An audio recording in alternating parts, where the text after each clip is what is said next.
إن الحمد لله نحمده ونستعينه ونستغفره ونعوذ بالله من شرور أنفسنا ومن سيئات أعمالنا من يهده الله فلا مضل له ومن يضلل فلا هادي له وأشهد أن لا إله إلا الله وحده لا شريك له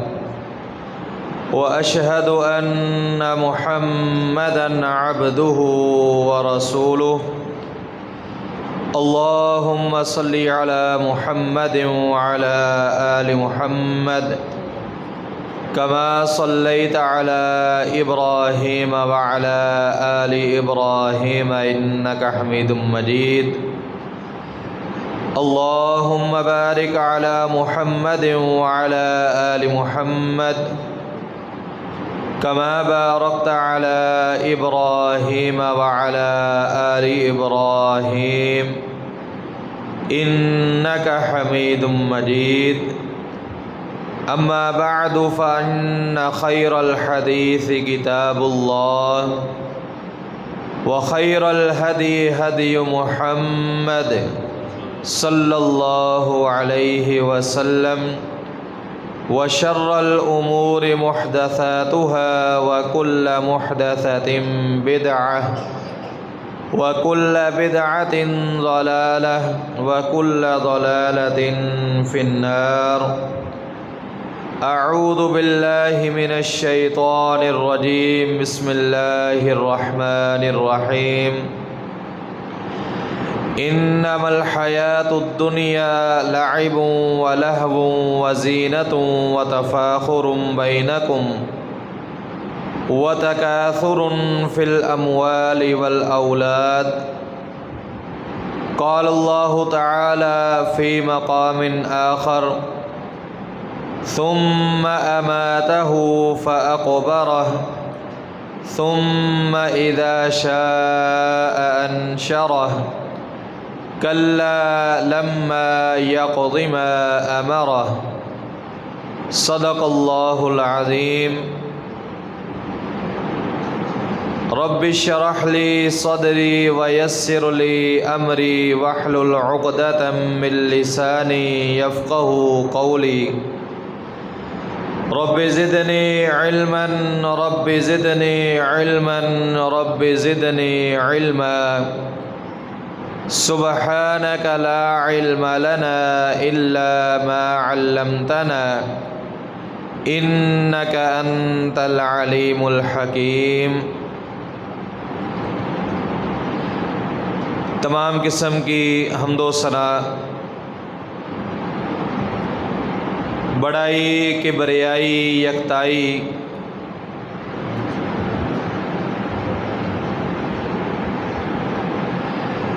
اللہ جل شانہ کی ذات اقدس کے لیے ہے۔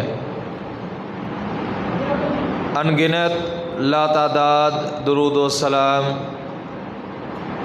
امام الانبیاء امام اعظم امام کائنات امام المجاہدین امام المرسلین سید الاولین والآخرین جناب محمد الرسول اللہ صلی اللہ علیہ وسلم کی ذات اقدس پر اللہ تعالیٰ قرآن مجید میں یہ ارشاد فرماتے ہیں انما الحیاۃ الدنیا لعب ولہو وزینۃ وتفاخر، یہ جو دنیا کی زندگی ہے یہ کھیل تماشا ہے، وزینۃ اور زینت ہے، زینت اختیار کرنا زیب و زینت ہے، وتفاخر بینکم اور لوگوں کا ایک دوسرے کے اوپر مال و دولت میں بینک بیلنس میں فخر کرنا ہے، وتکاثر فی الاموال والاولاد، اور مال کی زیادتی پر اور اولاد کی فراخی اور مال کی فراخی پر ایک دوسرے سے بڑھنا، ایک دوسرے سے آگے نکلنا ہے۔ میرے عزیز ساتھیو، اللہ تعالیٰ نے انسان کو دنیا میں پیدا فرمایا ہے، اور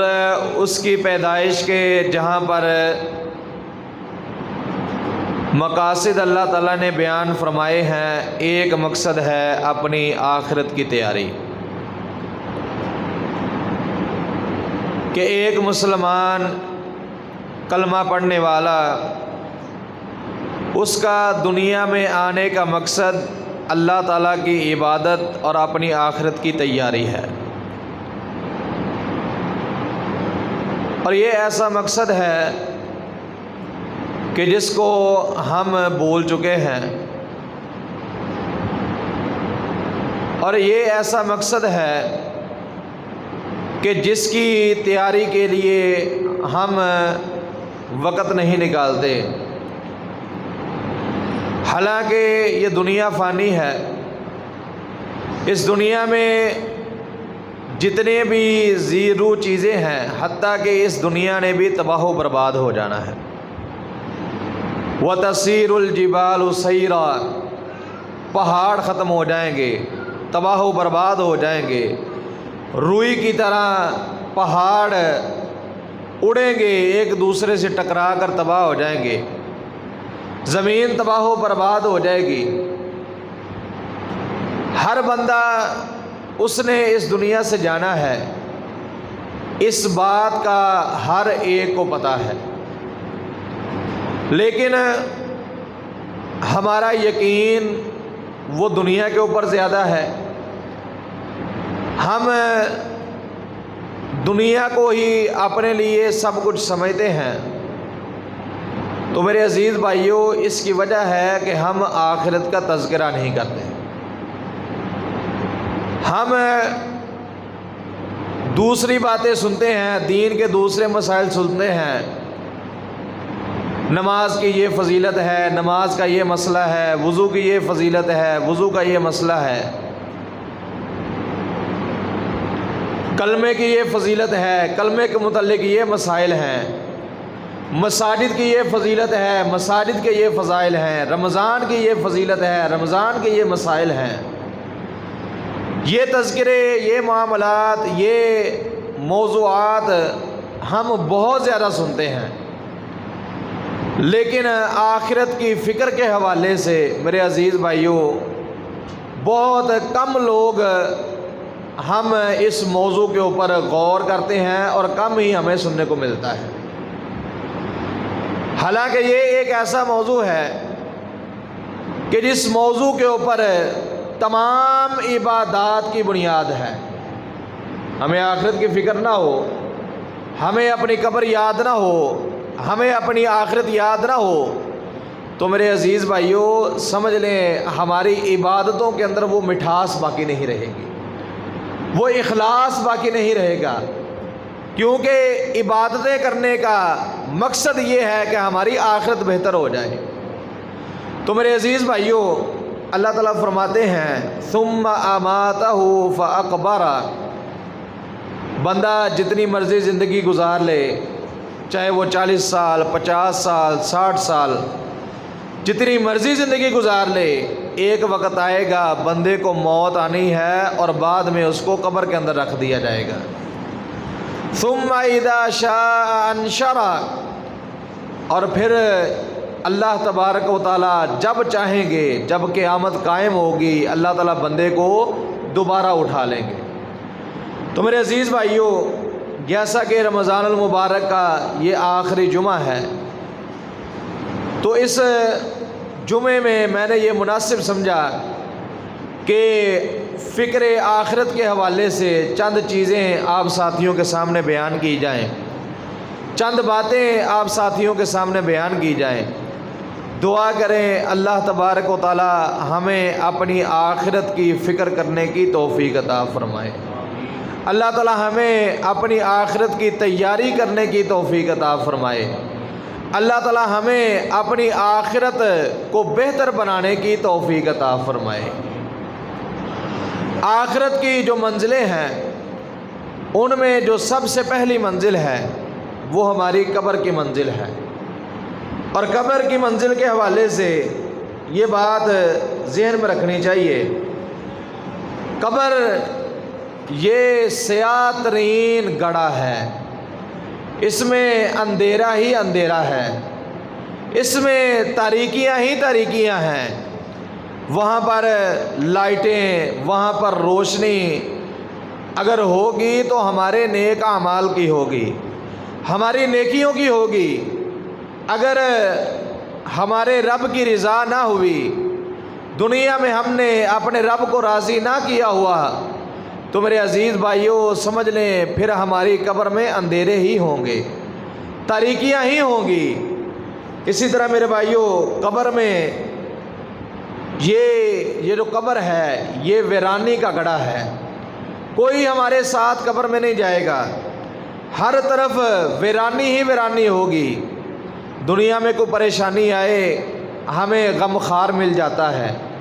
پریشانی بانٹنے والا کو مل جاتا ہے، مصیبت تکلیف بانٹنے والا کو مل جاتا ہے۔ کوئی ہمارا بھائی ہے، کوئی ہمارا بیٹا ہے، ہمارا باپ ہے، ہمارے رشتہ دار ہیں، عزیز و اقارب ہیں، وہ ہمیں دکھ بانٹنے کے لیے مل جاتے ہیں۔ ہم جب اپنا من ہلکا کر لیتے ہیں ہمیں سکون مل جاتا ہے۔ لیکن میرے عزیز بھائیوں یہ جو قبر ہے یہ قبر، وہاں پر ہمارا کوئی غم خار نہیں ہوگا، ہمارا کوئی غم بانٹنے والا نہیں ہوگا، ہمیں کوئی تسلیاں دینے والا نہیں ہوگا، ہمیں ہماری دل جوئی کرنے کے لیے وہاں پر کوئی موجود نہیں ہوگا، ویران اکیلا بندہ قبر کے اندر موجود ہوگا۔ تو میرے عزیز بھائیوں یہ جو قبر ہے یہ کیڑے مکوڑوں کی جگہ ہے، یہ مٹی ہے۔ انسان دنیا میں جتنی مرضی زیب و زینت اختیار کر لے، انسان دنیا میں بہترین سے بہترین لباس پہن لے، انسان دنیا میں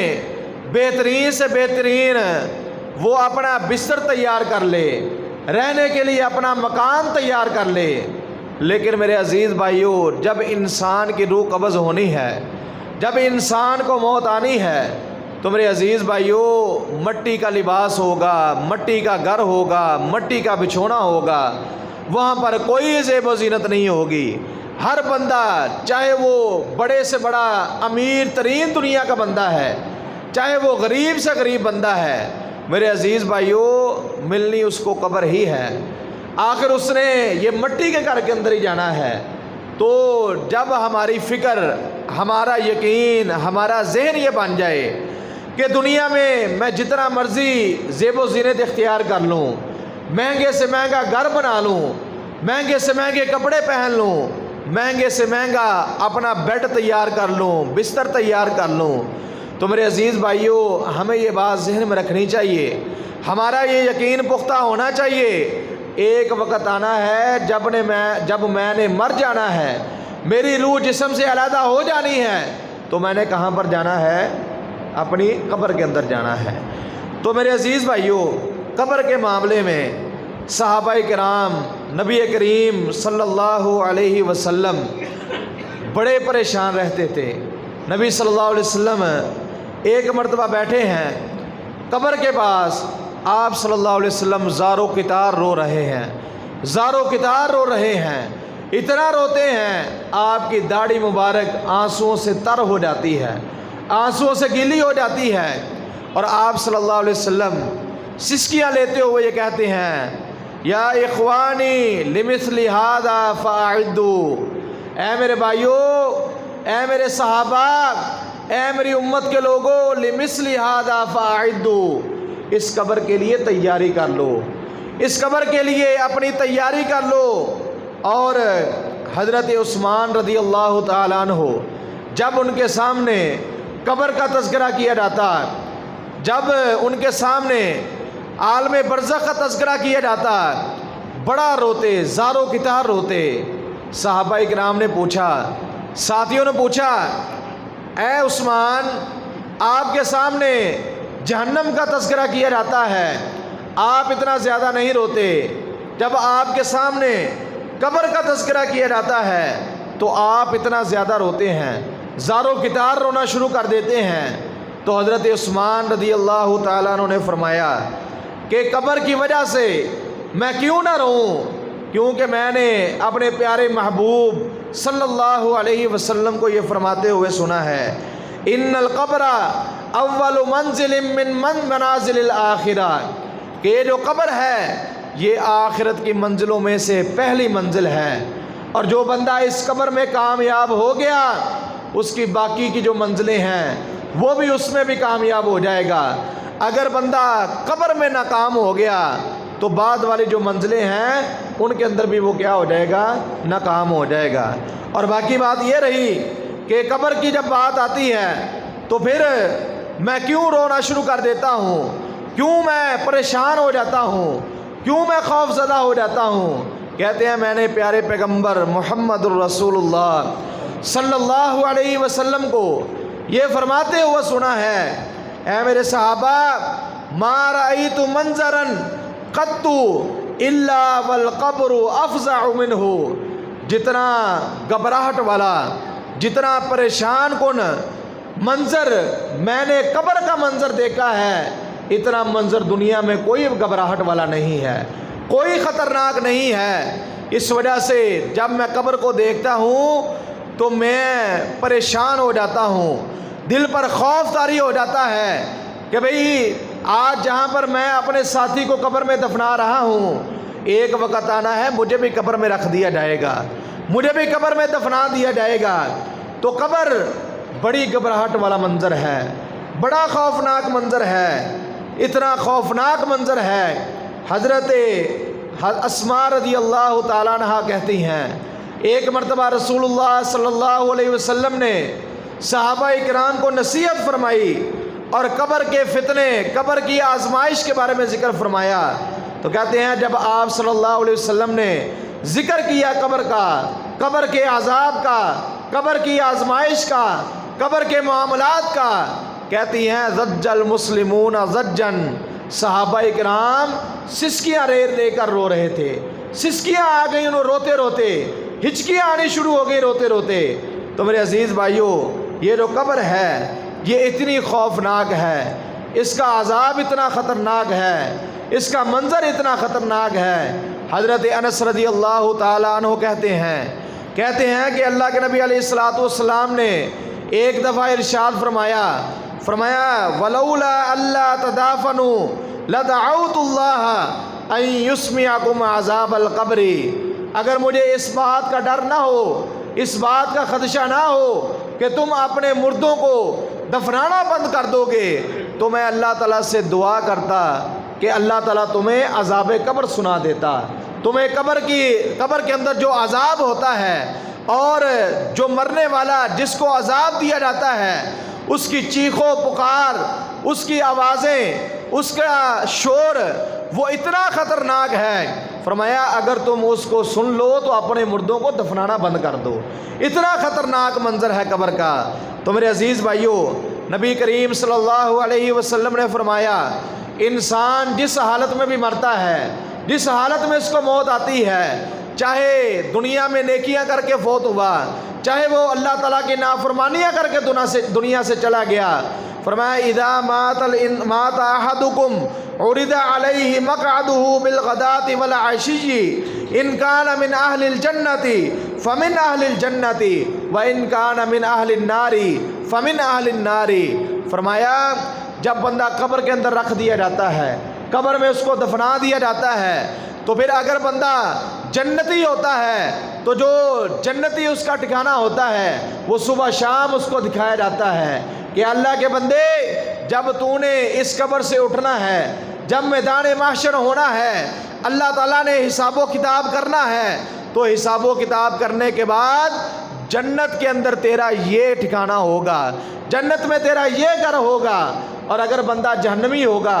جہنم کے عذاب میں جائے گا، تو اس کو جہنم کا ٹھکانہ قبر کے اندر دکھایا جاتا ہے، بار بار اس کو صبح شام اس کو دکھایا جاتا ہے کہ اللہ کے نافرمان بندے تو دنیا میں اللہ کی نافرمانیاں کرتا رہا، دنیا میں گناہ کرتا رہا، اللہ تبارک و تعالیٰ کا نافرمان، رسول اللہ صلی اللہ علیہ وسلم کا نافرمان گناہ کرتا رہا، اس کو دکھایا جائے گا کہ تیرا جہنم کا یہ ٹھکانہ ہے، جہنم میں یہ تجھے ٹھکانہ ملے گا، یہ تجھے عذاب ملے گا۔ میرے عزیز بھائیو، اللہ تعالیٰ سے دعا کریں، اللہ تعالیٰ ہمیں عذاب قبر سے بھی محفوظ فرمائے اور عذاب جہنم سے بھی محفوظ فرمائے۔ قبر کے حوالے سے میرے بھائیو دو باتیں ذہن میں رکھنی ضروری ہیں۔ نمبر ایک تو یہ ہے کہ ہمیں روزانہ عذاب قبر سے پناہ مانگنی چاہیے۔ نبی کریم صلی اللہ علیہ وسلم اپنی نمازوں میں، تشہد میں یہ دعا پڑھا کرتے تھے، اللہم انی اعوذ بکا من عذاب القبر، یا اللہ میں تجھ سے عذاب قبر کے پناہ مانگتا ہوں، یا اللہ مجھے عذاب قبر سے محفوظ کر لے، یا اللہ مجھے عذاب قبر سے بچا لے۔ عزیز بھائیو، اللہ کے نبی علیہ الصلوۃ والسلام تو وہ ہستی ہیں کہ جن کا دنیا میں کوئی گناہ نہیں ہے، جن کو اللہ تبارک و تعالیٰ نے جنت کا جو نا وہ دروازہ کھلنا ہی تب ہے جب اللہ کے نبی علیہ الصلوۃ والسلام نے جا کے دستک دینی ہے، لیکن قربان جائیں اللہ کے نبی علیہ الصلوۃ والسلام پر پھر بھی اللہ تعالیٰ سے وہ نمازوں میں 5 مرتبہ اور اس کے علاوہ گاہے بگاہے اللہ کے نبی علیہ الصلوۃ والسلام عذاب قبر سے پناہ کی دعا مانگ رہے ہیں۔ اور حقیقت میں یہ ہمیں اللہ کے نبی علیہ الصلوۃ والسلام نے سبق دیا ہے کہ اے میرے امتیو، تم نے عذاب قبر سے پناہ مانگنی ہے، عذاب قبر سے بچنا ہے، عذاب قبر سے اللہ تعالیٰ سے دعا کرنی ہے کہ یا اللہ ہمیں عذاب قبر سے محفوظ رکھ۔ اسی طرح میرے بھائیو، قبر کے حوالے سے دوسری بات یہ ہے کہ ہمیں جب روزانہ یا ہفتے میں کوئی نہ کوئی ٹائم نکال کے ہم قبرستان کے اندر جائیں، قبروں کو دیکھیں اور اپنے رشتہ داروں کی قبروں کو دیکھیں اور ذہن کے اندر یہ خیال پیدا کریں، یہ سوچ پیدا کریں کہ یہ ہمارا رشتہ دار، یہ میرا باپ ہے، یہ میرا بھائی ہے، یہ میرا فلاں رشتہ دار ہے، یہ میرا فلاں رشتہ دار ہے، یہ فلاں عزیز ہے، یہ میرا ہمسایہ ہے۔ اگر یہ قبر کے اندر چلا گیا ہے تو ایک وقت یہ بھی آنا ہے کہ میں نے بھی اسی قبر کے اندر جانا ہے، میں نے بھی اسی گھر کے اندر جانا ہے۔ میرے عزیز بھائیو،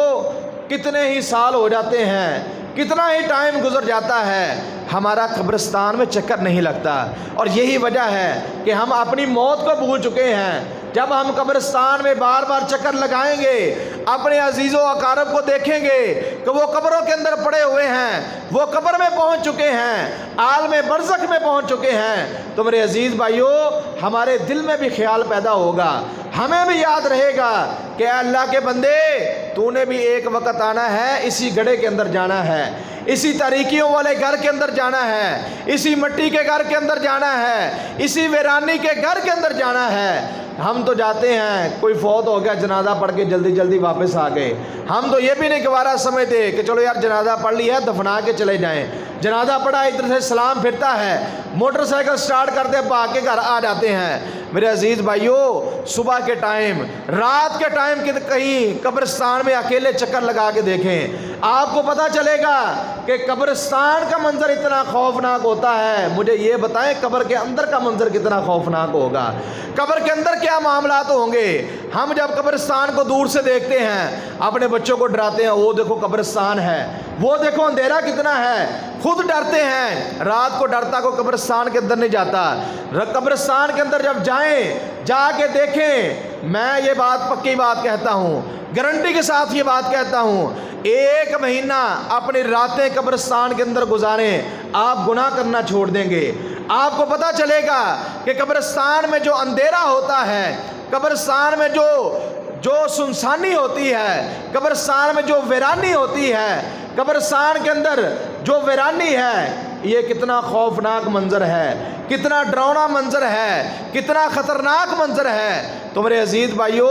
قبرستان میں جایا کریں، جا کے دعا کیا کریں اپنے عزیز و اقارب کے لیے بھی، اور اس کے ساتھ ساتھ اپنے ذہن میں یہ تصور، یہ یقین پیدا کریں کہ بھئی میرے عزیز و اقارب اگر اس دنیا سے جا چکے ہیں، اگر یہ قبروں میں پہنچ چکے ہیں، تو یہ سمجھ لو کہ میں نے بھی اس قبر کے اندر جانا ہے، میں نے بھی اس گڑھے کے اندر جانا ہے۔ میرے عزیز بھائیو، جب ہمارا یہ معاملہ ہوگا، جب ہماری یہ روٹین ہوگی، آپ دیکھیں گے انشاءاللہ ہمارے گناہوں میں فرق آ جائے گا، اللہ تعالیٰ کی نافرمانیاں کم ہو جائیں گی، آقا کائنات کی نافرمانیاں کم ہو جائیں گی۔ ہم جو یہ سمجھتے ہیں گرمی کے روزے ہیں، پیاس کی شدت برداشت نہیں ہوتی، بھوک برداشت نہیں ہوتی، نمازوں کے اندر غیر حاضری ہے، نوافل میں کمی ہے، تلاوتوں میں کمی ہے، دعاؤں میں کمی ہے۔ عزیز بھائیو، جب آپ قبرستان میں باقاعدگی کے ساتھ جانا شروع کر دیں اور یہ یقین بنا لیں کہ بھئی میں نے بھی ایک وقت آنا ہے، اسی گڑھے کے اندر جانا ہے،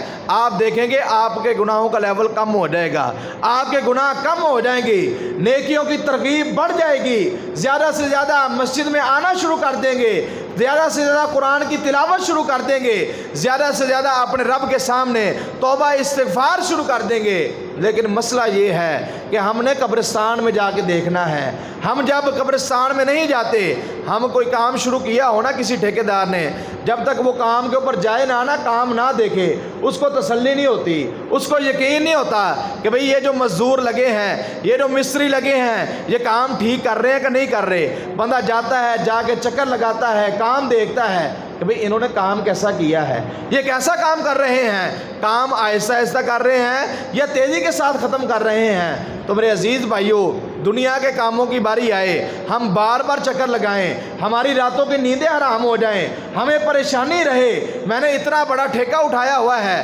اتنا بڑا میرے پاس ٹھیکہ آیا ہے، کہیں وہ مجھ سے چلا نہ جائے، کہیں وہ خراب نہ معاملات ہو جائیں۔ تو میرے عزیز بھائیو، یہ دنیا کی زندگی عارضی زندگی ہے، اس میں ہمارا یہ معاملہ ہے۔ تو آخرت کی زندگی جو ہمیشہ ہمیشہ رہنے والی ہے، کبھی نہ ختم ہونے والی ہے۔ نبی صلی اللہ علیہ وسلم نے فرمایا کہ آخرت کی زندگی اور دنیا کی زندگی کی مثال ایسے ہے کہ بندہ سمندر میں اپنی انگلی کو ڈبوئے، جتنا انگلی کے ساتھ پانی آتا ہے، یہ دنیا کی زندگی کی مثال ہے، اور سارے کا سارا سمندر جو کبھی نہ ختم ہونے والا ہے، یہ آخرت کی زندگی کی مثال ہے۔ تو میرے عزیز بھائیو، آخرت کی زندگی کی مثال،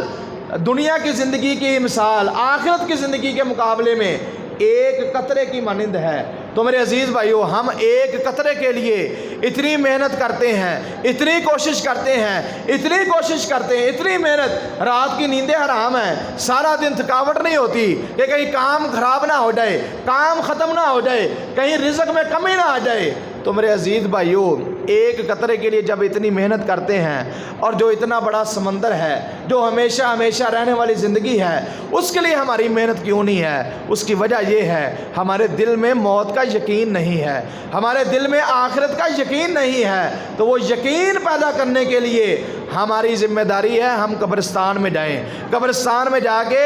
سارے لوگوں کو دیکھیں، یہ دیکھو بھی فلاں چودھری صاحب ہیں، یہ فلاں ٹھیکیدار صاحب ہیں، یہ فلاں امیر بندہ ہے، یہ فلاں امیر بندہ ہے، ہر ایک آپ کو پتہ چلے گا۔ میرے عزیز بھائیو، قبرستان بھرے پڑے ہیں، موت آئی ہے لوگوں کو، لوگ قبروں کے اندر پہنچ چکے ہیں، لیکن ہمارا یقین نہیں بنتا، ہماری سوچ اس طرف آتی نہیں ہے۔ اس کی وجہ یہ ہے، دنیا کی محبت ہمارے اوپر غالب آ گئی ہے، ہم نے دنیا کو اپنے اوپر سوار کر لیا ہے۔ اس وجہ سے میرے بھائیو، قبرستان میں جائیں، جا کے جائزہ لیں، انشاءاللہ آپ دیکھیں گے آپ نیکیوں میں بڑھ جائیں گے، گناہوں میں کیا ہو جائے گی؟ کمی واقع ہو جائے گی۔ تو میرے عزیز بھائیو، یہ جو قبر ہے، یہ قبر کے بارے میں ایک وہ بندہ ہے جو بندہ نیک ہے، نیکیاں کرنے والا، ایک وہ بندہ ہے جو دنیا میں گناہ کرنے والا، اللہ تعالیٰ کی نافرمانیاں کرنے والا۔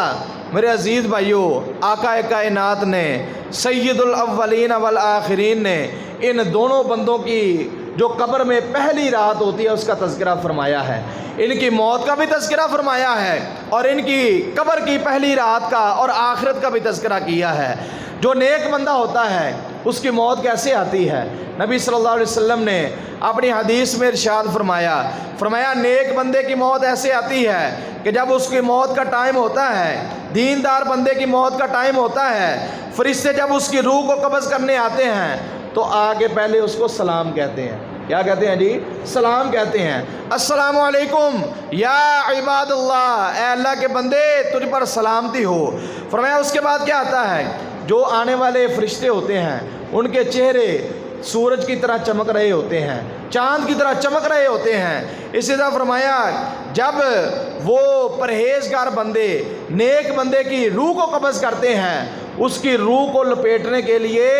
جنت سے وہ ریشم کا کفن بھی لے کے آتے ہیں۔ اسی طرح فرمایا جب نیک بندے کی روح کو نکالا جاتا ہے تو سلامتی کا پیغام دیتے ہوئے، امن کا پیغام دیتے ہوئے اس بندے کی روح کو قبض کر لیا جاتا ہے، اور ایماندار جو شخص ہوتا ہے اس کی روح کی خوشبو ہر طرف پھیل جاتی ہے، اور جب آسمان پر پہنچتی ہے تو آسمان والے اس کا استقبال کرتے ہیں، اس کو خوش آمدید کہتے ہیں، اور واپس جب روح عالم برزخ کی طرف جاتی ہے تو میرے عزیز بھائیوں، موت کا تذکرہ کرتے ہوئے اللہ کے نبی علیہ الصلوۃ والسلام نے فرمایا کہ جب نیک بندے کی روح قبض کی جاتی ہے، جیسے مشکیزہ نا، مشکیزہ پرانے وقتوں میں پانی ڈالنے کے لیے نا وہ مشکیزہ استعمال کرتے تھے، چمڑے کا ایک برتن ہوتا تھا، اور اس کے آگے اس کا منہ بند کر دیا جاتا تھا تاکہ پانی نیچے نہ گرے، تاکہ اس کا پانی نیچے نہ گرے۔ کئی ساتھیوں نے دیکھا ہوگا کہ وہ اس طرح اپنے کندھے کے اوپر اٹھا لیتے ہیں،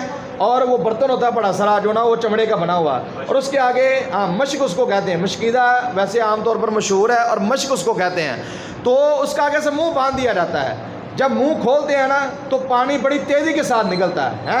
تو فرمایا جو نیک بندہ ہے اس کی روح بھی اسی طرح نکل جاتی ہے، اس کی روح بھی جیسے جلدی کے ساتھ پانی نکل جاتا ہے، اسی طرح نیک بندے کی روح بھی نکل جاتی ہے۔ تو فرمایا جب اس کی روح نکلتی ہے، روح نکلنے کے بعد اس کو غسل دیا جاتا ہے، نہلایا جاتا ہے، کفن دیا جاتا ہے، تو جب اس کو قبرستان کی طرف لے کر جاتے ہیں تو وہ روح، وہ مرنے والا کیا کہتا ہے؟ قدمونی قدمونی، مجھے جلدی لے جاؤ، مجھے جلدی لے جاؤ، کیونکہ وہ اپنے رب سے ملاقات کا اشتیاق رکھتا ہے، وہ ملاقات کا شوق رکھتا ہے، تو وہ اس وجہ سے کہتا ہے قدمونی قدمونی، مجھے جلدی لے جاؤ، مجھے جلدی لے جاؤ۔ جب اس بندے کا جنازہ پڑھ کے اس کو قبر میں رکھا جاتا ہے، اس کے پاس فرشتے آتے ہیں جن کا نام حدیث کے اندر منکر نکیر ہے۔ منکر نکیر جب آتے ہیں اس کو اٹھا کے بٹھاتے ہیں، سوال کرتے ہیں۔ جب بندہ قبر میں رکھا جاتا ہے نا تو اللہ تبارک و تعالیٰ وہ جو مرنے والا بندہ ہے اس کو جو دفنانے والے ہوتے ہیں ان کے قدموں کی آواز سناتا ہے۔ اللہ تعالیٰ کیا کرتا ہے؟ آواز سناتا ہے، اور اللہ تعالیٰ کیا کہتا ہے؟ یہ دیکھو تیرا بھائی ہے جس کو تو سمجھتا تھا کہ میرا بڑا مضبوط بازو ہے، آج تجھے وہ بھی چھوڑ کے جا رہا ہے۔ یہ تیرا بیٹا ہے جس کو تو اپنا وارث سمجھتا ہے، جس کے لیے تو نے اپنی آخرت کو برباد کر لیا، جس کے لیے تو نے اپنی دنیا کے پیچھے تو لگا رہا۔ فرمایا کہ یہ دیکھو وہ بھی تجھے چھوڑ کے جا رہا ہے، یہ تیرا باپ بھی تجھے چھوڑ کے جا رہا ہے، تیرا عزیز دوست بھی تجھے چھوڑ کے جا رہا ہے، جس جگری یار کے بارے میں تو کہتا تھا کہ بھئی اس کے بغیر تو میں رہ نہیں سکتا، یہ میرا بڑا غم خار ہے، بڑا غم خسار ہے۔ عزیز بھائیو، اللہ تعالیٰ مردے کو آواز سناتا ہے اور یہ باور کرواتا ہے کہ اے میرے بندے، جب تو قبر کے اندر آ جائے گا پھر کوئی باپ نہیں ہوگا، کوئی بیٹا تیرے ساتھ نہیں ہوگا، جو بیوی ساری زندگی اطاعت فرما برداری کرتی ہے کوئی تیرے ساتھ نہیں ہوگا، قبر میں تو نے اکیلے آنا ہے، قبر میں تو اکیلا آئے گا۔ تو نبی صلی اللہ علیہ وسلم نے فرمایا کہ جب بندہ قبر میں اندر، نیک بندہ قبر میں رکھا جاتا ہے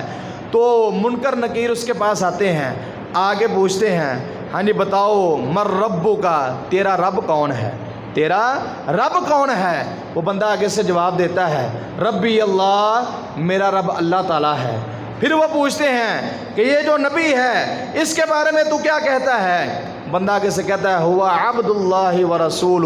یہ محمد صلی اللہ علیہ وسلم یہ اللہ تعالیٰ کے بندے اور اس کے رسول ہیں۔ پھر وہ پوچھتے ہیں ما دینو کا، ہمیں بتا تیرا دین کیا ہے، کس دین کے اوپر چل کے تو آیا ہے، کس دین کے اوپر عمل پیرا ہو کے آیا ہے؟ وہ آگے سے کہتا ہے دین الاسلام، میرا دین اسلام ہے، میرا دین اسلام ہے۔ اب یہاں پر ایک بات اور جو فرشتے پوچھتے ہیں اس بات کے اوپر غور کریں، وہ پوچھتے ہیں وما یدریکا، کیا پوچھتے ہیں جی؟ بولے ذرا، کیا پوچھتے ہیں؟ وما یدریکا، او بھائی تجھے کیسے پتا چلا کہ تیرا رب اللہ ہے، تیرا دین اسلام ہے، تیرے نبی محمد صلی اللہ علیہ وسلم ہے، یہ تجھے کیسے پتہ چلا؟ تو وہ کیا کہتا ہے؟ کہتا ہے قرأت کتاب اللہ، میں نے اللہ تعالیٰ کی کتاب پڑھی ہے، اللہ تعالیٰ کا قرآن پڑھا ہے، میں نے قرآن مجید کی تلاوت کی ہے، قرآن مجید کو پڑھا ہے، اس کو سمجھا ہے۔ اس میں نے یہ پڑھا ہے کہ میرا دین، میرا رب اللہ ہے، میرا دین اسلام ہے، اور محمد صلی اللہ علیہ وسلم اللہ تعالیٰ کے بندے اور کیا ہیں؟ رسول ہیں۔ میرے عزیز بھائیوں، یہاں پر ایک سوچنے والی بات ہے، سمجھنے والی بات ہے۔ ہم نے تو کتنے کتنے دن ہو گئے ہیں، ہم نے قرآن مجید کھولا ہی نہیں ہے، ہم نے اس کو پڑھا ہی نہیں ہے۔ کئی ہمارے مسلمان بھائی ہمیں ایسے بھی مل جائیں گے کہ جن کو قرآن مجید پڑھنا ہی نہیں آتا، جن کو قرآن مجید کا ایک لفظ نہیں پڑھنا آتا، اور اللہ معاف کرے، اللہ معاف کرے، کئی ہمارے ایسے بھائی آپ کو مل جائیں گے، کئی ایسے مسلمان مل جائیں گے کہ جو نماز تو پڑھتے ہیں لیکن ان کو یہ نہیں پتہ نماز میں پڑھنا کیا ہے۔ 5 مرتبہ اپنے رب کے سامنے کھڑے ہوتے ہیں لیکن ان کو یہ نہیں پتا کہ بھئی نماز کے اندر پڑھنا کیا ہے، نماز کا طریقہ کار کیا ہے، نماز کی دعائیں کون سی ہیں، کیا پڑھنا ہے۔ عزیز بھائیو، امام کہتا ہے اللہ اکبر، وہ اللہ اکبر کہہ کے ہاتھ باندھ لیتے ہیں۔ امام کہتا ہے اللہ اکبر، رکوع چلا جاتا ہے، وہ رکوع میں چلے جاتے ہیں۔ امام کہتا ہے سمیع اللہ لمن حمیدہ، رکوع سے کھڑے ہو جاتے ہیں۔ امام کہتا ہے اللہ اکبر، سجدے میں گیا، سجدے میں چلے جاتے ہیں۔ جیسے خاموشی کے ساتھ آتا ہے ویسے خاموشی کے ساتھ چلا جاتا ہے۔ نہ نماز میں تشہد پڑھتا ہے، نہ نماز میں درود پڑھتا ہے، نہ نماز میں جو نا وہ دعائیں مانگتا ہے۔ میرے عزیز بھائیو، ایسی نمازیں پڑھنے کا کیا فائدہ ہے؟ ایسی نمازوں کا ہمیں کیا فائدہ ملے گا؟ خاموشی کے ساتھ آئے، امام کے پیچھے کھڑے ہو گئے، امام صاحب جیسے جیسے کرتے رہے ویسے ویسے کر کے ہم واپس اپنے گھروں میں چلے گئے اور جا کے کہہ دیا میں جماعت کے ساتھ نماز پڑھ کے آیا ہوں۔ اگلا پوچھنے والا پوچھے اور نماز میں پڑھا کیا ہے بتاؤ تو صحیح۔ نماز میں کچھ نہیں پڑھا جی، بس امام صاحب نے کہا اللہ اکبر، میں رکوع میں چلا گیا، امام صاحب نے کہا اللہ اکبر، میں سجدے میں چلا گیا، امام صاحب نے کہا السلام علیکم ورحمۃ اللہ، میں نے سلام پھیر دیا، امام صاحب نے ہاتھ اٹھایا دعا کے لیے، میں نے دعا مانگ لی۔ دعا میں کیا مانگا ہے؟ کچھ بھی نہیں مانگ کے آیا۔ امام صاحب نے پڑھا ربنا آتنا فی الدنیا حسنۃ وفی الآخرۃ حسنہ وقنا عذاب النار۔ میں نے کہا آمین۔ مجھے نہیں پتا نماز میں کیا پڑھنا تھا، مجھے نہیں پتا امام صاحب نے کیا پڑھا ہے، امام صاحب نے دعا کیا مانگی ہے۔ میرے عزیز بھائیو، ایسی بھی نمازیں پڑھنے والے ہمارے مسلمان بھائی موجود ہیں، ایسی نمازیں پڑھنے والے ہمارے مسلمان ساتھی موجود ہیں۔ اس وجہ سے میرے ان بھائیوں کے سامنے گزارش ہے، اپنا ٹائم نکالیں۔ دنیا تو چلی جا رہی ہے، آپ یہ سمجھیں کہ بھئی دنیا کا کوئی کام آپ کے بغیر نہیں ہو سکتا، یہ آپ کی غلط فہمی ہے۔ آپ دنیا کے سارے کام ہو جاتے ہیں لیکن آپ نے اپنا ٹائم دین کے لیے نکالنا ہے، آپ نے اپنا ٹائم دین کو سیکھنے کے لیے نکالنا ہے، آپ نے اپنا ٹائم رب کے قرآن کو سیکھنے کے لیے نکالنا ہے، آپ نے اپنا وقت رب کے قرآن کو سیکھنے کے لیے نکالنا ہے۔ میرے عزیز بھائیو، ہم یہ سمجھیں ہمارے بغیر کام نہیں ہو سکتے ہیں۔ کئی بندے ہیں، کئی ایسے بڑے بڑے تاجر ہیں جو اعتکاف میں بیٹھے ہوئے ہیں، میرے ماموں بیٹھے ہوئے، میں بھی اعتکاف میں بیٹھا ہوا ہوں۔ تو میرے عزیز بھائیو، ہم یہ سمجھتے کہ بھئی ہمارے بغیر دنیا کا کام نہیں ہونا تو ہم اعتکاف بیٹھ سکتے تھے۔ کوئی اور سمجھتا کہ بھئی میرے بغیر فلاں کام نہیں ہونا، فلاں کام نہیں ہونا۔ میرے عزیز بھائیو، یہ سب شیطان کے وسوسے ہیں، سب شیطان کی طرف سے ڈالے گئے وسوسے ہیں، یہ سب ہماری اپنی غلط فہمیاں ہیں۔ ساری دنیا چلتی رہے گی اور جب قبر میں جانا پھر بھی تو دنیا چلتی رہنی ہے، کیوں نہیں؟ کئی ایسے سوچنے والے، ہم سمجھتے تھے ہمارے والد دنیا میں نہ ہوں تو ان کے بغیر ہم زندہ نہیں رہ سکتے، زندہ پھرنے کے نہیں سارے ہیں۔ کئی ایسے ہمارے ساتھی ہیں، اللہ تعالیٰ ان کے والدین کی مغفرت فرمائے، اللہ تبارک و تعالیٰ ان کے والدین کو قبر میں سکون عطا فرمائے۔ تو میرے عزیز بھائیو، کئی ایسے ہیں جو یہ سوچتے تھے ہمارے والدین نہ ہوئے ہمارا کیا بنے گا، لیکن میرے عزیز بھائیو دنیا چل رہی ہے، ان کا سب کچھ بن گیا ہے۔ تو اس وجہ سے اپنے ذہن میں یہ غلط فہمی جو ڈالی ہوئی ہے نا کہ بھئی میں اگر فلاں کام نہ میں نے کیا تو وہ کام رہ جائے گا، کام سارے ہی ہو جاتے ہیں، لیکن ضرورت اس بات کی ہے کہ بھئی ہم اپنا وقت دین کے لیے نکالیں، اپنا وقت قرآن کو سیکھنے کے لیے نکالیں۔ جس کو قرآن مجید نہیں پڑھنا آتا وہ قرآن مجید پڑھے، جس کو قرآن مجید کا ترجمہ نہیں آتا وہ قرآن مجید کا ترجمہ پڑھے،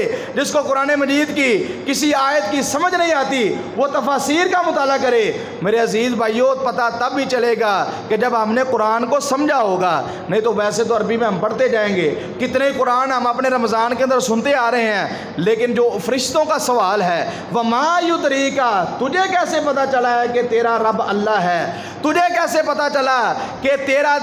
جو دین ہے وہ اسلام ہے، یہ نبی محمد صلی اللہ علیہ وسلم اللہ تعالیٰ کے بندے اور رسول ہیں، تجھے کیسے پتہ چلا؟ تو وہ کیا کہے گا، میں نے قرآن کو پڑھا، اس کو سمجھا، اس کے اوپر ایمان لے کے آیا، اس کو میں نے پڑھ کے پھر مجھے یہ پتہ چلا ہے کہ میرا رب اللہ ہے، میرا دین اسلام ہے، میرا یہ نبی جو ہیں یہ محمد صلی اللہ علیہ وسلم اللہ کے بندے اور اس کے رسول ہیں۔ تو میرے عزیز بھائیوں کوشش کرو گے جی؟ کیوں جی کوشش کریں گے؟ کون کہتا ہے جی میں روزانہ آدھا گھنٹہ اللہ تعالیٰ کے دین کو سیکھنے کے لیے نکالوں گا؟ ہاتھ کھڑا کرنا ہے، ہاتھ کھڑا، میں نے پھر بلا بھی لینا سب کو انشاءاللہ۔ کیوں جی سارے آپ ارادہ کرتے ہیں انشاءاللہ کہ آدھا گھنٹہ، زیادہ ٹائم نہیں آپ سے مانگ رہا، آدھا گھنٹہ آپ نے نکالنا ہے جس میں آپ کو نماز سکھائیں گے، جس میں آپ کو قرآن کی تلاوت سکھائیں گے۔ اللہ تعالیٰ کروڑوں رحمتیں کرے، سامنے ہمارے ماموں جی تھے، ماموں علی احمد ہیں، اللہ تعالیٰ نے سمجھ دی، نمازیں پڑھنی شروع کر دیں، اللہ تعالیٰ نے سمجھ دی، انہوں نے سپارہ یاد کرنا شروع کر دیا، تو سپارہ یاد کرتے کرتے وہ اس دنیا سے چلے گئے، سپارہ پڑھتے پڑھتے اس دنیا سے چلے گئے، لیکن اپنے رب کے ہاں وہ سچے ہو کر یہ کہہ سکیں گے کہ یا اللہ جب مجھے دین کی سمجھ آئی، جب میں نے تیرا قرآن یاد کرنا شروع کیا، سیکھنا شروع کیا، یا اللہ میری تو موت کا ٹائم آ گیا تھا، نہیں تو میرا تو پکا ارادہ تھا کہ میں مرتے وقت تک قرآن مجید کو لازمی سیکھوں گا۔ بندے کی موت آ جاتی ہے تو میرے عزیز بھائیوں کیا آپ سارے ارادہ کرتے ہیں انشاءاللہ؟ کون بھائی ہے جو مغرب کے بعد آدھا گھنٹہ دے گا؟ ہاں جی ہاتھ کھڑا کرنا ہے، ہاتھ، یہ بھی میں نے نام لکھ رہے ہیں سب کے انشاءاللہ۔ یہ مسجد بنانے کا مقصد صرف نمازوں کا نہیں ہے، ہمارا مقصد ہے اللہ تعالیٰ کے دین کی دعوت، اللہ تعالیٰ کے دین کو سکھانا۔ ہاں جی کون کون ہاتھ کھڑا کریں جی؟ لو جی مامو جی آپ ویکھ لو ذرا انہوں سارے، انہوں انشاءاللہ مغرب تو بعد جڑنا اتنے انشاءاللہ آدھا گھنٹہ دین کریں گے سارے ساتھی، ٹھیک ہے جی انشاءاللہ۔ یہ ہوں اپنے رب دے نال میرے نال نہیں تسی وعدہ کرنا، یہ اپنے رب نال وعدہ کرنا ہے کہ یا اللہ اسی تیرے دین دی خاطر 24 گھنٹیاں دے وچوں آدھا گھنٹہ لازمی دواں گے، آدھا گھنٹہ لازمی دواں گے مغرب دی نماز تو بعد انشاءاللہ۔ میں بھی اتنے موجود ہواں گا، ماموں اتنے موجود ہون گے، تانوں انشاءاللہ اسی نماز بھی سکھاواں گے، تانوں کلمہ پڑھنا میں، اور صحیح اللہ دی قسمیں کئی ایسے بندے نے جنہاں نوں بیچارے نوں کلمہ نہیں پڑھنا ہوندا، اور جنہاں نوں کلمے تے نہیں پتہ کلمے دے الفاظ کی نے، کلمہ یاد نہیں ہے۔ تو میرے عزیز بھائیوں انشاءاللہ ہم نے یہ وقت نکالنا ہے، آپ دنیا میں چاہے جو کچھ مرضی ہو جائے لیکن آخرت میں دیکھیں گے کہ آپ نے یہ جو آدھا گھنٹہ نکالا ہوگا نا، اس کی برکتیں اتنی زیادہ ہوں گی کہ اللہ تعالیٰ کہے گا میرے بندے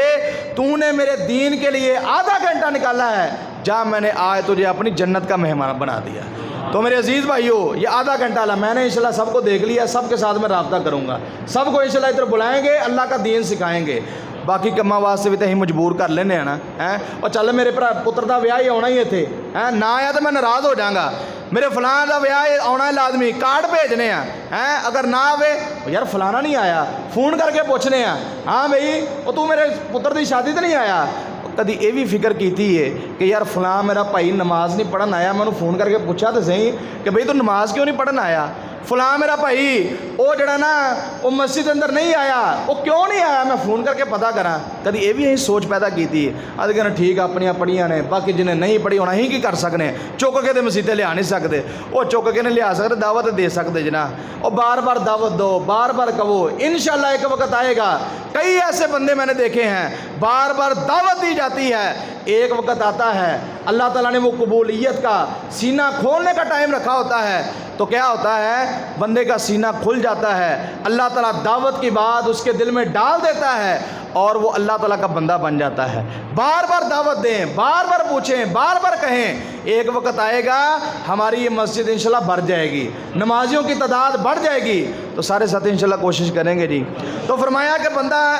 بندے سے جب پوچھیں گے نا کہ یہ تجھے کیسے پتہ، بندہ کہے گا کہ یار میں قرآن مجید پڑھا، اس کو سمجھا، اس میں نے یہ پڑھا تھا کہ زمین و آسمان کا مالک اللہ ہے، مجھے پیدا کرنے والا، مجھے رزق دینے والا، مجھے زندہ رکھنے والا، مارنے والا اللہ ہے، اور جس دین کے اوپر میں نے چلنا ہے وہ دین اسلام ہے، اور یہ جو نبی ہماری طرف آئے ہیں محمد صلی اللہ علیہ وسلم، یہ اللہ تعالیٰ کے بندے اور اس کے کیا ہیں؟ رسول ہیں۔ آگے سے اعلان ہوتا ہے کہ بھئی میرے بندے نے سچ کہا ہے۔ اب کیا فرشتے کہتے ہیں؟ نم کا نومت العروس، پہلی دلہن کی رات کی طرح سو جا، جس کو کون اٹھاتا ہے؟ خامد اٹھاتا ہے، اس کے علاوہ کوئی بھی نہیں اٹھاتا۔ بندہ سو جائے گا، اللہ تعالیٰ کہیں گے افرشوہ من الجنہ البسوہ من الجنہ، اے میرے فرشتو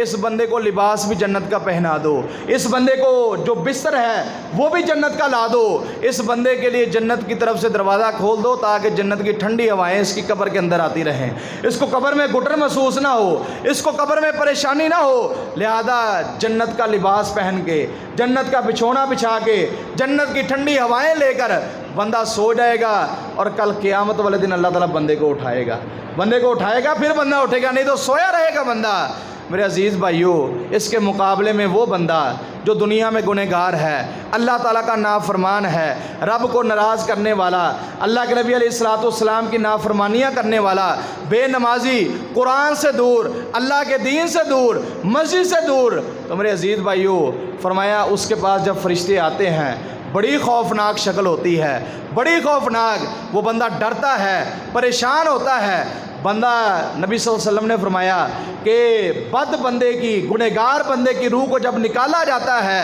اس کی مثال دیتے ہوئے فرمایا اگر باریک کپڑے کو کانٹے دار جاڑی کو پر رکھ کے اس کو کھینچا جاتا ہے، جیسے وہ ٹکڑے ٹکڑے ہو جاتا ہے، ذرہ ذرہ ہو جاتا ہے، فرمایا ایسے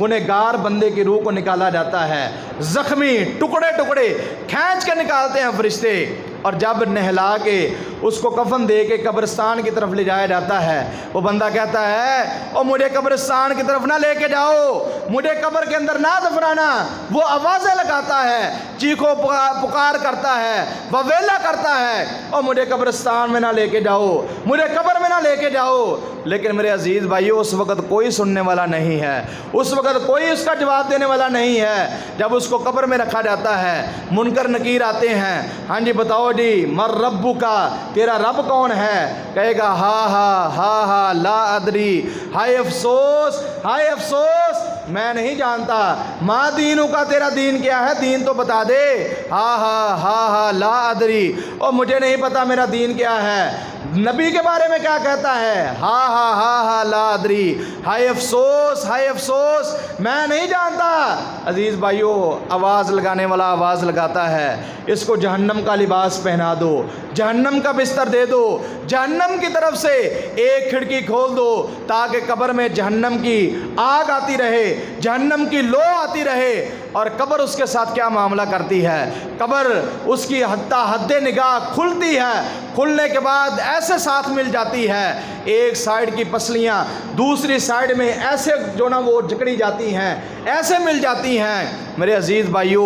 گنہگار بندے کا جو اللہ تعالیٰ کا نافرمان ہوگا، نبی کریم صلی اللہ علیہ وسلم کا نافرمان ہوگا، بے نمازی ہوگا، جو اللہ تعالیٰ کے قرآن سے دور ہوگا، اس کا معاملہ قبر میں یہ ہوگا۔ آج ہم نے خود فیصلہ کرنا ہے کہ ہم نے اپنی جو موت ہے وہ نیکوکاروں والی مرنی ہے یا گنہگاروں والی مرنی ہے۔ میری یہ ذمہ داری بنتی تھی آپ کے سامنے آخرت کا، قبر کا تذکرہ کر دیا جاتا تاکہ آپ فیصلہ کریں کہ ہم نے دنیا سے نیک بن کے جانا ہے یا اللہ تعالیٰ کے نافرمان بن کے جانا ہے۔ میرے عزیز بھائیو نیک بن کے جائیں گے، قبر میں سکون ہی سکون ہوگا، لیکن اگر گنہگار ہو کے چلے گئے، اللہ تعالیٰ کے نافرمان ہو کے چلے گئے، تو میرے عزیز بھائیو یہ بات ذہن میں رکھیں، قبر میں کبھی سکون نہیں آنا۔ پتہ نہیں کتنے سالوں بعد قیامت آنی ہے، کتنے سال لگ جائیں، کتنے 100 سال یا کتنے 1000 سال لگ جائیں، جب تک قبر میں رہیں گے ہمارا لباس بھی آگ کا ہوگا، بچھونا بھی آگ کا ہوگا، جہنم کی طرف سے کھڑکی کھول دی جائے گی، جہنم کی آگ اور جہنم کے جناب لو قبر کے اندر آتی رہے گی۔ اس وجہ سے میرے بھائیو فکر کریں اپنی آخرت کی، اور آخرت کی فکر کب کریں گے؟ جب ہم اپنے رب کے ساتھ تعلق مضبوط کر لیں گے، اپنے رب کے ساتھ اپنا رابطہ مکمل کر لیں گے، اور رب کے ساتھ رابطہ کرنے کا جو سب سے بڑا ذریعہ ہے میرے عزیز بھائیو وہ کون سا ہے؟ بولو کون سا ہے جی؟ بولے ذرا سارے بولے کون سا ہے جی؟ نماز کا ہے۔ نماز نبی صلی اللہ علیہ وسلم نے فرمایا کہ اللہ تبارک و تعالیٰ کے ہاں بندہ سب سے زیادہ قریب اس وقت ہوتا ہے جب بندہ سجدے میں ہوتا ہے، تو اپنے رب سے تعلق قائم کر لیں، اپنے رب کی طرف لوٹ آئیں، اپنے دین کو سمجھ لیں، اپنے دین کے اوپر عمل پیرا ہو جائیں، اللہ تعالیٰ کے احکام، آقا کائنات کے احکام کے اوپر عمل کرنا شروع کر دیں۔ میرے عزیز بھائیو، ہم یہ سمجھیں کہ بھئی یہ دنیا کی زندگی کچھ نہیں ہے۔ نبی صلی اللہ علیہ وسلم نے فرمایا، آخری حدیث سنا کے بعد ختم کرتا ہوں، آپ صلی اللہ علیہ وسلم نے فرمایا اگر اللہ تعالیٰ کے ہاں اس دنیا کی قدر و قیمت ایک مچھر کے پر کے برابر بھی ہوتی، اللہ تبارک و تعالیٰ کسی کافر کو پانی کا ایک گھونٹ تک نہ دیتا۔ تو میرے عزیز بھائیو، جو دنیا مچھر کے پر سے بھی کم تر ہے، بکری کے مرے ہوئے بچے سے بھی کم تر ہے، آج ہم اپنی زندگیاں اس دنیا کے پیچھے تباہ کر رہے ہیں، اپنی زندگیاں اس دنیا کے پیچھے ختم کر رہے ہیں۔ میرے عزیز بھائیو، آئیے اپنی آخرت کی فکر کریں، اپنی قبر کی فکر کریں، اپنی جو نا وہ محشر کے میدان کی فکر کریں، اپنے حساب و کتاب کی فکر کریں۔ تو میرے عزیز بھائیو، اللہ تعالیٰ سے دعا ہے اللہ تبارک و تعالیٰ ہمیں صحیح معنوں میں اپنی آخرت کی فکر کرنے کی توفیق عطا فرمائے۔ جو اللہ تعالیٰ نے دنیا میں ہمیں مقصد دیا ہے، جو پیپر دیا ہے آخرت کی تیاری کا، اور جس کے سوال بھی ہمیں معلوم ہیں، اللہ تعالیٰ ہمیں اپنی اس آخرت کی صحیح معنوں میں تیاری کرنے کی توفیق عطا فرمائے۔ اللہ تعالیٰ ہمیں دنیا کے فتنوں سے، دنیا کی رنگینیوں سے، دنیا کی زیب و زینت سے، دنیا کے یہ کھلواڑ سے اللہ تبارک و تعالیٰ ہمیں محفوظ فرمائے۔ اللہ تعالیٰ جب تک زندہ رکھے، دین پر، اسلام پر قائم اور دائم رکھے، جب موت دے خاتمہ بالایمان ہو، خاتمہ بالخیر ہو، اور ہماری زبان پر جاری ہو، اشہد ان لا الہ الا اللہ وحدہ لا شریک لہ واشہد ان محمدا عبدہ ورسولہ وما علیہ الا البلاغ۔